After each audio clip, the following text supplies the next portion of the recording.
بەڕێز مامۆستا عومەر وتی چۆن فرۆش زیاد بکەم و سەرکردایەتی بەسەر کارەکەمدا زیاد بکەم. سەرکردایەتی بەسەر کارە بەوە ئەبێ کا پلان دابنی بە خەڵک بڵێ بیکە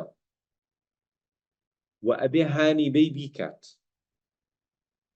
و نەک خۆ بڕۆی هەر ئیشەکە بکەیت ئەبێ دانیشی کەسەکە بیکات. جاریوایەت من بەتاڵم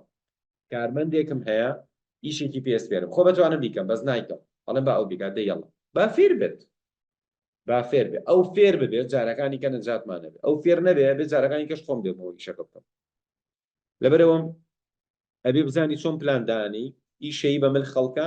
چاوەڕێکی بزانی ئیشەکە بەرەو کوێ ڕۆ قەینا تۆ بەتاڵی ئەو بەتاڵی نییە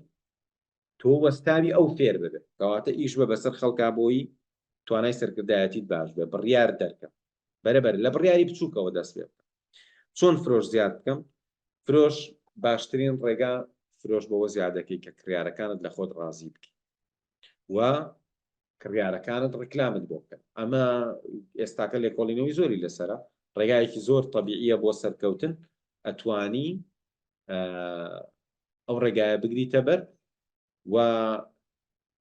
مەسەلەی مارکێتین بەڕێزان وەکو وەبەرهێنان وایە تۆ ئەزانی ئەم ڕیکلامە ئەبێتە هۆی ئەوەی کە ئەم مانگە 200,000 دەستکەوێت ڕیکلامەکە خۆی چەندی تێچێ 150,000 یعنی چەندی قازانجت کرد لەو ڕیکلامە 50,000 بیکە 50,000 قازانجەکەی بڕۆ کێشەت نییە 150,000 یا سەر کرد 200 هاتوێتەوە ئەزمونێکیش پیاکی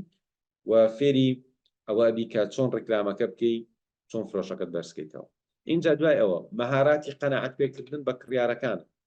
شت زۆرە لەسەرەوەی کە چۆن فرۆش زیاد بکەم بەڵام ئێمە لە بزنس لیدەر زیاتر باس لەوە ئەکەین استراتیژیانە چۆن فرۆش زیاد بکەیت واتە